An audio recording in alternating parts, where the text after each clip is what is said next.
C-8 eh. From its name, Aeroic and Turbo, medyo magkaka-idea na kayo kung ano yung itsura nito, no? Pero mas maganda, syempre, mas ipapakita ko sa inyo, ano. Kaya natin, simulan natin yung video, Aeroic Turbo C8 700C.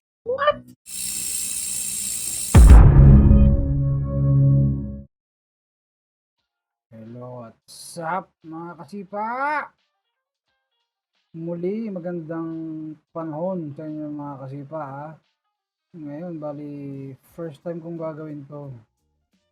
First time tayo magba-bike check. Pero hindi ko siya bike. Pero bike check siya. Pero hindi ko siya bike. Pero magandang bike siya. Ano to eh, RX isang road bike. Pero hindi tayo masyadong maalam sa road bike eh. Pero gagawin natin yung best natin para maipakita natin yung papanong TTbok style na bike check, ano. Naka mountain bike ako eh, na nasa road nga lang. May konti tayong alam sa mga specs ng mga ganyan-ganyan, ano. Okay, this time start natin yung isang bagong labas ng Aeroic Turbo C8 eh. From its name, Aeroic and Turbo, medyo magkaka-idea na kayo kung ano yung itsura nito, no? Pero mas maganda, syempre, mas ipapakita ko sa inyo, ano. Kaya natin, simulan natin yung video, Aeroic Turbo C8 700C, okay? Yan, from this, tingnan nyo naman yan, napakaganda. Siguro, ang bilis niyan sa road, no?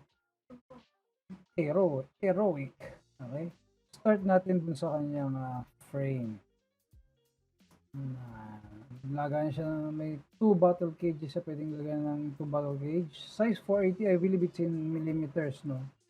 Yan yung kanyang size dun sa, para sa kanyang model na nilabas. Yan. Ganda ng kanyang mga stickers.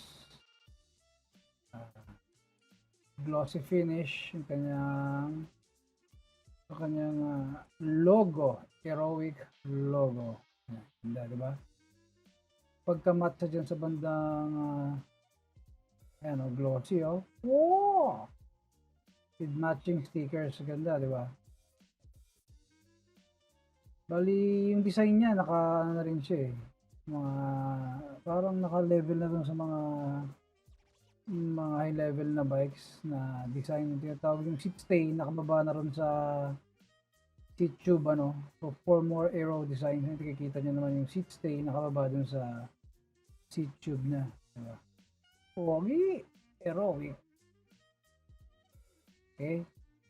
Ayan, o. Next would be, ayan, ganda, no? Next would be the cockpit, ayan. Nandiyan yung kanyang lever, STI lever. Bali, Aeroic din yung brand ng kanyang handlebar at saka stem. Aero din yung pagiging ano ng kanyang stem. I mean yung handlebar. Ayan. Tiagra 10 speed. Kanyang group set. Ako full Tiagra group set ang ginamit dyan eh. If I'm not mistaken. Ano. Ayan. Diba? Ito. Sa rear view. Ganda oh. Woo! Ayan. No.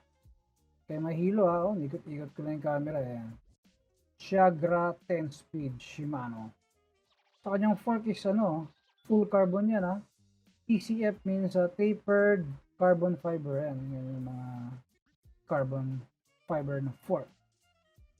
For the seat post and saddle, Velo ang kanyang seat post. Saddle ang seat post niya. Ayan oh. Aero din ang kanyang seat post oh. Napakatindi.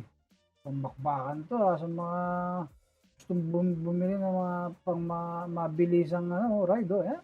Aero na aero para sa inyo yan.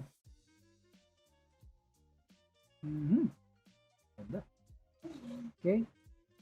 Wheelset. Ayan, ang kanyang wheelset naman ay Aeroic din. Double wall na Aeroic.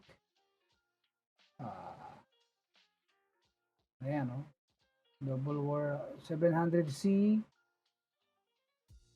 23 ata yung tires niya eh. Double wall, ayan. 32 holes. 700C. 14 grams. Oh. Coupled with the tire na CST Czar, yung kanyang tire. 23C yung kanyang tire. Wow. Sa calipers niya ay Winzip yung brand, no? Kala ko kasi Winrar na ito. Winzip ang nakakabit dito, ha. Winzip. Yan, sa front at saka sa rear calipers niya. Winzip yung brand. Okay. Next would be the Drivetrain. Meron siyang 50 and 32 na teeth na crank. Freewheel ounce ang brand and model. 110 ang BCD niya, ano? 110 BCD. 50 and 34 yung 50 yung pinakamalaking teeth, yung 34 yung kasunod. Tiagra ang RD, ang rear derailleur. Okay. Cogs, syempre, coupled din yan sa Tiagra na 10 speed. Ayan. At yung chain niya ay KMC chain. Yun.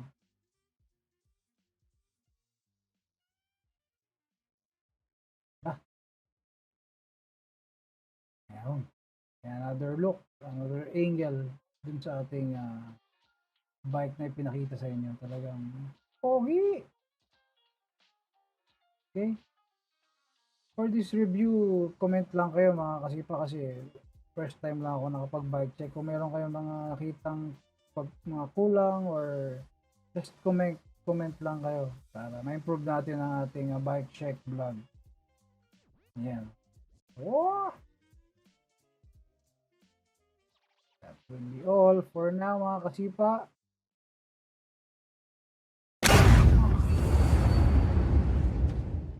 Shout out nga pala sa ating kasipa na si Japet Peter Manalo. Shout out sa iyo.